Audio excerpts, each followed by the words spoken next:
God, this is how we begin. Okay. Oh my God. I feel so bad for laughing, but he's so funny. Teamwork. Almost. Come on, Wade. Did you see that shift? Wow. The greenest of green flags. He's not afraid to express fear, ask for help, nor accept it without feeling like less of a man. Water being, I'm not quite sure what is the correct term here. Like, he's terrified right now, but because he's able to accept it, he wastes no time in trying to hide. Many men might feel compelled to judge their fear as weakness, but that usually makes them emotional and unable to focus on what is needed in the moment. Because he can easily accept his emotions, he can let them flow and allow himself to look at her for inspiration. Instead of being threatened or intimidated by her power and resourcefulness, he lets her take the lead, which allows him to do what needs to be done in this situation. Shift himself from a passive role to an active one. Now, he might have switched to an active role, but he's still afraid. He didn't have the necessary time to assess the situation for himself, so he does it extremely fast, which is a good indicator of how well he knows himself and his skills. From unsure, he switches to brave by leveraging his skills, and her quick wit and fiery personality can appreciate not only his emotional intelligence, but the immense flexibility and confidence he possesses. See ya. Wait! Any chance you're free tomorrow? To hang out with a water guy? With a water guy? My dad would boil you alive. He doesn't have to know. We can meet in the city. I promise nothing weird. Maybe a little pruning? Just a little pruning. Sorry, that's not going to happen. Come on, Amber. I saw it! Tomorrow! I'll be at the Alkali Theater, 3 o'clock! Man. What I really like here is that he understands very well her situation, how much she wants to make her parents proud. That's why he chooses to not pressure her, to not try and get a definitive answer from her. He's fine with uncertainty, and he's trying to tell her that not only he wants her to be happy, but him making her smile makes him happy. Now notice how she never said, "No thank you, I don't like you." It's more like, "No thank you, my dad will end you," which shows she's not making decisions for her. She's making decisions her family would approve of. This is called familial obligation. It can also be seen as a form of enmeshment, where a person may prioritize the needs, desires, or expectations of their family over their own individual desires. Oh, look at him. Get it together, Wade. Okay. Fire in the cinema, it's not really working, guys. Man, how he looks at her. Get you someone that looks at you like that. Wow, look at her. She's able to regulate also more easily. When we're accepted, we find more patience. It's very funny that way.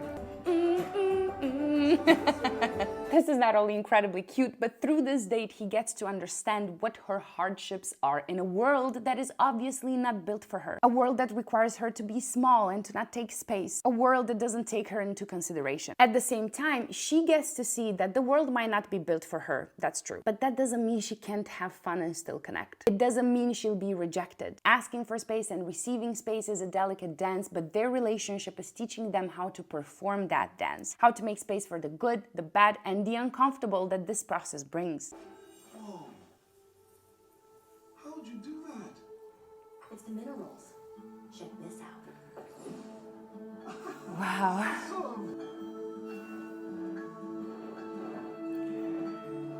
Elemental beauty. Speaking of colors, he can also make colors. He's extremely enthusiastic when she shares part of herself because he interprets it as her allowing him to get closer. And because he's so enthusiastic about it, he has created an environment where she can let go of the pressure she feels, be silly and carefree, even if for a short while. She can feel safe, making her feel powerful and in control, but also extremely appreciative of him and grateful for his presence and enthusiasm. I don't think this is going to work. Maybe your dad will understand. I'm serious.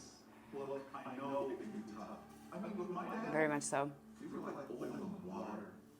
I never got a chance to fix that. But you guys are different. It might be time to tell him. The truth. Girl, don't put so much pressure on you. Ooh.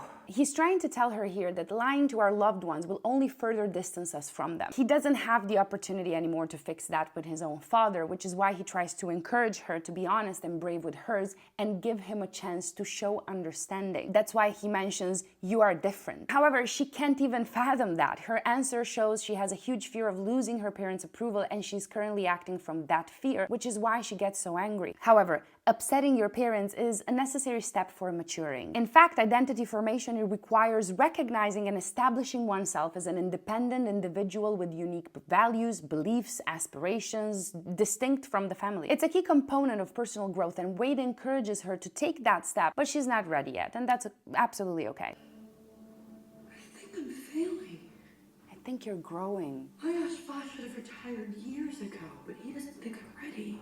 Because you're not. You have no idea how hard they've worked, or what they've had to endure. Family, they live fine.